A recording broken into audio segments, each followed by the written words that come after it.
Good morning dear students, polytechnic libre learning में आप सभी का स्वागत है। तो बच्चों, ऑटोमोबाइल इंजीनियरिंग ये जो विषय है मैकेनिकल इंजीनियरिंग 5th सेमेस्टर का एक विषय है। तो बच्चों, ये जो मार्च 2022 में विषम सेमेस्टर की परीक्षाएं हुई थी उसका ये प्रश्न पत्र है जो आज हम डिस्कस करने जा रहे हैं। तो बच्चों, इसमें आप देख लीजिए, विषय का नाम ये लिखा है, पहले अंग्रेजी में पेपर होता है, फिर उसका हिंदी अनुवाद होता है। कोड इसका ये है 22-20 और टाइम इसका 2.5 घंटे का रहता है। 50 नंबर का पेपर होता है। इसमें बच्चों नोट्स भी लिखा है। पहला देखिए, अटेम्प्ट ऑल क्वेश्चन, आप सबको प्रश्न पूरे करने हैं। Attempt any 2 parts of every question. तो 5 प्रश्न है, क्वेश्चन 1 2 3 4 5, उसमें से 3 पार्ट दिए रहेंगे, कोई 2 पार्ट आपको करना है। एक पार्ट 5 नंबर का, तो 2 पार्ट हुए 10 नंबर के। इस तरह से 5 प्रश्न आपके हो गए 50 नंबर के। तो इसमें आइए हम शुरुआत कर लेते हैं। सबसे पहला क्वेश्चन हम देख लेते हैं ए नंबर का। देखिए क्या लिखा है, name various types of automobiles manufactured. ये कुछ राइटिंग देखिए, इसमें लिखने में इन्होंने जिस तरह से लिखना चाहिए क्वेश्चन को वैसे नहीं लिखा है। मैन्युफैक्चर्ड के बाद फिर एक दूसरा प्रश्न था, बिना फुल स्टॉप लगाए वो भी जोड़ दिया, right in detail classification of automobile in India. तो बच्चों सीधा है, पहले हम खुद समझ लेते हैं कि name various types of automobiles manufactured. तो ये जो इंडिया में जो ऑटोमोबाइल्स बनते हैं उनके आपको नाम लिखना है। और फिर लिखा है right in detail classification of automobile in India. India में जो ऑटोमोबाइल्स बनते हैं उनका वर्गीकरण करना है विस्तृत रूप से कि किस किस तरीके के ऑटोमोबाइल्स बनते हैं। उसके बाद फुल स्टॉप के बाद कह रहा है give manufacturer and place of industry for each vehicle you listed. जो व्हीकल या ऑटोमोबाइल आपको बताना है, जो आपने लिस्ट आप नाम बताएंगे, उनका मैन्युफैक्चरर यानी उत्पादनकर्ता कौन है और जो इसकी इंडस्ट्री है वो कहाँ पर है, ये भी आपको उसके साथ में बताना है। जैसे उदाहरण के लिए यदि आप मारुति की किसी कार का उदाहरण लिखें तो वो मैन्युफैक्चरर कौन हुआ, मारुति, और उसका प्लेस ऑफ इंडस्ट्री कहाँ पर है, यदि गुरुग्राम में या हरियाणा में है तो वो आप स्थान लिख दीजिए। तो इस तरीके से पूरा आपको बताना है। तो ये सिंपल और बेसिक क्वेश्चंस है जो शायद कोई भी स्टूडेंट इसका जवाब दे सकता है, यदि उसने पढ़ा भी नहीं होगा तो भी जवाब दे सकता है, क्योंकि इतने सारे ऑटोमोबाइल्स हैं। आप किसी का भी नाम लिख दीजिए, सारा चीज आप बता दीजिए, और उनका वर्गीकरण भी करना है और उसकी कंपनी का नाम और जो स्थान है वो आपको लिख देना है। तो इसका जवाब आप आसानी से दे सकते हैं। प्रश्न देखने में बड़ा लग रहा है लेकिन है बिल्कुल ईजी। बी नंबर है state difference between rear wheel, front wheel and 4 wheel drive system. आपको पता है जो 3 तरीके के आपको ड्राइव आती हैं, एक तो रियर व्हील ड्राइव होता है, एक फ्रंट व्हील ड्राइव और 4 व्हील ड्राइव। यानी रियर व्हील मतलब पिछला पहिया ड्राइव, फ्रंट व्हील मतलब आगे के 2 पहिया ड्राइव, और 4 व्हील यानी चारों पहिया ड्राइव में क्या अंतर है आपको ये बताना है। और compare the advantages of one over other, यानी एक दूसरे के एडवांटेज क्या है, जैसे रियर व्हील ड्राइव के क्या लाभ हैं और अन्य दोनों की तुलना में, फ्रंट व्हील के क्या लाभ है अन्य दोनों की तुलना में, 4 व्हील ड्राइव के क्या लाभ है अन्य दोनों की तुलना में, तो वो भी आपको समझाना है। सी है what are the different types of friction materials used on a clutch plate. Clutch plate में जो फ्रिक्शन या घर्षण पदार्थ यूज किया जाता है उसके प्रकार कौन कौन से होते हैं, यानी कितने प्रकार के घर्षण पदार्थ या फ्रिक्शन मटेरियल्स यूज किए जाते हैं क्लच प्लेट में, वो बताना है। इसके साथ साथ में explain properties of good clutch lining. Clutch lining का मतलब होता है जो अस्तर लगाया जाता है क्लच में, उसके आपको प्रॉपर्टीज यानी गुणों का वर्णन करना है। तो गुड क्लच लाइनिंग की प्रॉपर्टीज या गुण कौन से होते हैं उनको आपको समझाना है, सीधे शब्दों में कहें तो इस प्रकार से पहला प्रश्न हो गया। दूसरा देख लीजिए, इसमें यह है with the help of neat diagram describe the construction and working of an overdrive. Overdrive की आपको संरचना और कार्यविधि आपको साफ स्वच्छ चित्र बना करके समझाना है। ठीक है बच्चों, तो ओवर ड्राइव बहुत इंपॉर्टेंट टॉपिक होता है, चित्र सहित उसकी व्याख्या सीख लीजिएगा।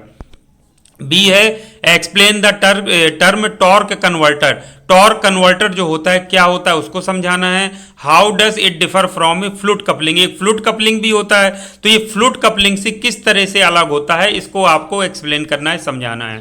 ठीक है बच्चों, तो टॉर्क कन्वर्टर के बारे में पहले तो समझाना है पूरा, फिर ये फ्लूट कपलिंग से किस तरीके से अलग होता है उसको एक्सप्लेन करना है। सी है आपका name various types of rear axles explaining any two of them enumerate various forces experienced by the rear axles। कहते हैं रियर एक्सेल्स के जो विभिन्न प्रकार होते हैं उनके नाम लिखिए, और कह रहे हैं explain any two of them, किसी दो जो प्रकार हैं उनको आपको एक्सप्लेन करना है, और ये भी बताना है कि forces various forces experience by the rear axles, rear axles में जो वेरियस जो विभिन्न फोर्स यानी बल लगते हैं वो भी आपको समझाना है या उनको इंगित करना है। तो इस तरीके से ये आपका सी वाला प्रश्न है वो हो गया। तीसरे प्रश्न पे आ जाते हैं। ए है आपका describe the following types of steering gears. Steering gears होते हैं ये दो प्रकार के, पहला worm and sector steering gear और ये दूसरा है rack and pinion steering gear. तो ये पहले प्रश्न में ये दोनों है तो दोनों समझाना पड़ेंगे, यानी 2.5 नंबर के आपको होंगे। तो ये पढ़े आपने जरूर होंगे, तो इन दोनों को आपको समझा देना यदि ये प्रश्न आप करते हैं। बी है आपका explain the difference between under steering and over steering with A NEET sketch, यानी साफ स्वच्छ चित्र बना करके आपको अंडर स्टीयरिंग और ओवर स्टीयरिंग को समझा देना है या दोनों में आपको अंतर बताना है। सी है आपका explain the working of self energising brakes, स्वतः ऊर्जित जो एनर्जाइजिंग ब्रेक्स होते हैं वो क्या होते हैं, और एयर ब्रेक में दोनों में आपको क्या करना है, एक्सप्लेन करना है उनकी वर्किंग को सुटेबल डायग्राम बना करके, यानी चित्र बना करके आपको एक्सप्लेन कर देना है। तो चित्र बना करके बच्चों क्या करना है, वर्किंग समझाना है सेल्फ एनर्जाइजिंग ब्रेक्स की और एयर ब्रेक्स की विथ सुटेबल डायग्राम। तो इस तरह से ये सी प्रश्न आपका हो गया, सी पार्ट आपका। चौथे में आ जाते हैं। चौथे में ए है आपका describe the leaf spring rear and suspension system with diagram, यानी चित्र बना करके जो आपका लीफ स्प्रिंग वाला रियर एंड सस्पेंशन सिस्टम होता है उसको आपको समझाना है। तो ये सभी जानते हैं, आपने देखा भी होगा, बस उसको चित्र बना करके आपको समझा देना है। बी है आपका explain air suspension system with suitable diagram and enumerate and explain its advantages. कह रहे हैं एयर सस्पेंशन सिस्टम को उचित चित्र बना करके समझाइए और इसके जो एडवांटेजेस होते हैं उसको भी आपको लिखना है और समझाना है।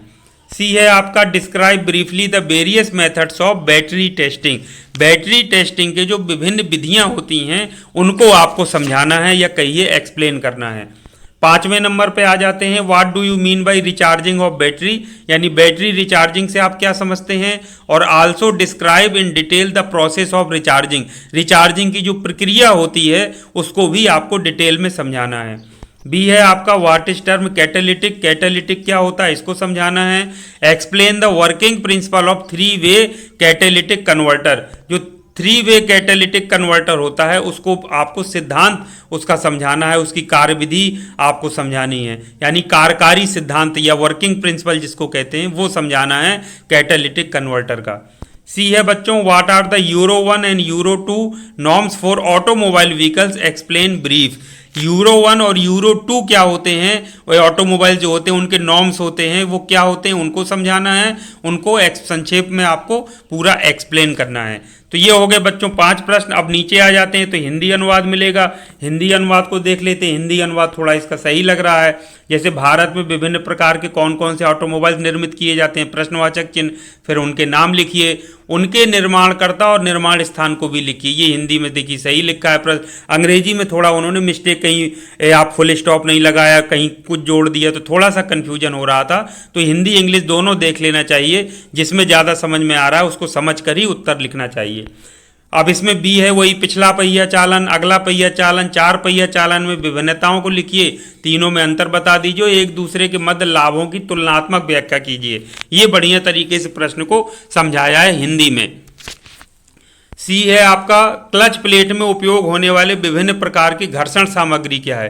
क्लच प्लेट में जो फ्रिक्शन मटेरियल यूज होते हैं वो क्या हैं। अच्छे क्लच स्तर के गुणों की व्याख्या कीजिए। अभी बताया था ना आपको, एक गुड क्लच जो लाइनिंग होती है उसकी आपको प्रॉपर्टीज बताना है, यानी गुण बताने हैं। दूसरे नंबर पे आ जाइए। ए है आपका ओवर ड्राइव की संरचना और कार्यविधि का चित्र की सहायता से वर्णन करिए। ओवर ड्राइव क्या होता है उसकी संरचना समझाना है और कार्यविधि चित्र बना करके एक्सप्लेन कर देना है। जो टॉर्क कन्वर्टर होता है पद उसको समझाना है, और ये फ्लूट कपलिंग से किस प्रकार भिन्न होता है समझाइए। अब यहाँ ध्यान देने वाली बात यह है कि फ्लूट कपलिंग अंग्रेजी में जो लिखा था वही देखिए इसमें हिंदी में फ्लूट कपलिंग ही लिख दिया।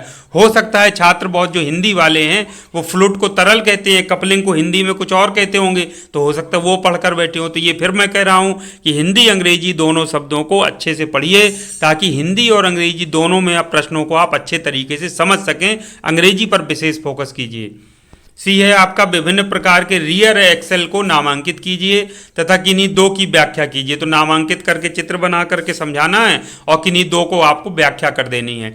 रियर एक्सेल द्वारा अनुभव विभिन्न बलों को नामांकित कीजिए। जो रियर एक्सेल में विभिन्न प्रकार के बल लगते हैं उनको आपको बताना है या समझाना है। तीसरे प्रश्न की तरफ बढ़ते हैं। तीसरा प्रश्न है ये आपका विभिन्न प्रकार के स्टीयरिंग गियर का वर्णन कीजिए। दो दिए हैं, दोनों को समझाना यदि ये प्रश्न करते हैं। वर्म और सेक्टर स्टीयरिंग गियर, रैक और पिनियन स्टीयरिंग गियर। बी है आपका अंडर स्टीयरिंग और ओवर स्टीयरिंग का सचित्र विभेद समझाइए। यानी दोनों को चित्र बना करके दोनों में अंतर बताना है कि भाई वो अंडर स्टीयरिंग ये होता है, ओवर स्टीयरिंग ये होता है। सी है आपका सेल्फ एनर्जाइजिंग ब्रेक और एयर ब्रेक की कार्यविधि चित्र की सहायता से समझाइए।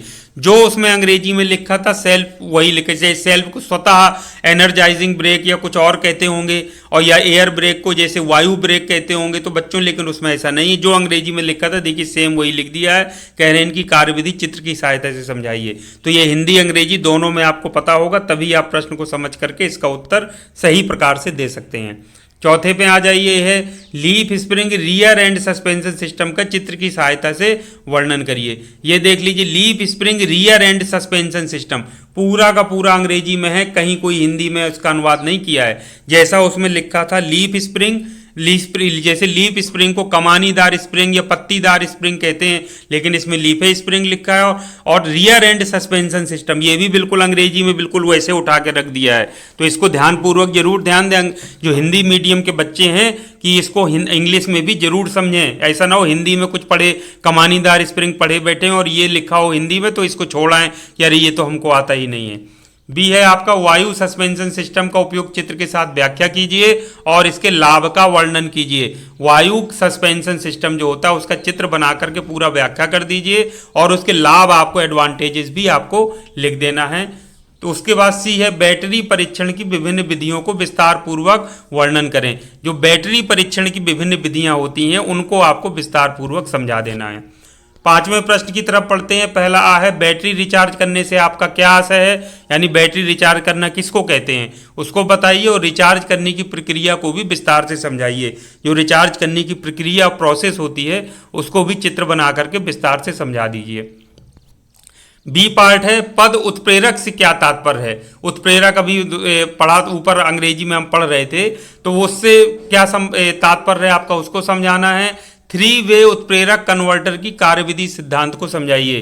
जो 3 वे आपको देखिए 3 वे हिंदी अंग्रेजी को हिंदी में लिख दिया, उत्प्रेरक कन्वर्टर की कार्यविधि, कैटेलिटिक कन्वर्टर वो कह रहा था उसी को देखिए लिख दिया, खाली उत्प्रेरक लिख दिया है हिंदी में, इतना इन्होंने काम किया है। तो उसकी कार्यविधि सिद्धांत को यानी वर्किंग प्रिंसिपल को आपको समझा देना है। सी है आपका ऑटोमोबाइल वाहनों के लिए यूरो 1 और यूरो 2 मानदंड क्या हैं, विस्तार से समझाइए। यानी कि यूरो 1 और यूरो 2 को आपको विस्तार पूर्वक समझा देना है, क्योंकि ये बहुत इंपॉर्टेंट भी है तो आपने पढ़ा भी जरूर होगा। तो इस तरीके से बच्चों ये पूरा प्रश्न पत्र था, अच्छे से देख लीजिए। जो मैंने बातें आपको बताई हैं उनको याद रखते हुए, माइंड में रखते हुए पढ़ाई करिए, ताकि आपके कॉन्सेप्ट क्लियर हो सके, ना सिर्फ परीक्षा में अच्छे नंबर आ सकें बल्कि आगे भी आपके जो जब आप तैयारी करें या किसी इंडस्ट्री में जाएं तो आपके जो कॉन्सेप्ट हैं वो क्लियर रहें, ताकि आप एक अच्छे तरक्की कर सकें, उन्नति कर सकें। तो बच्चों इन्हीं शुभकामनाओं के साथ आज के इस वीडियो को समाप्त करता हूं। फिर नेक्स्ट वीडियो में इसी तरह के उपयोगी जानकारी के साथ आपसे मिलता हूं। तब तक के लिए थैंक यू वेरी मच। आप सभी का दिन शुभ हो।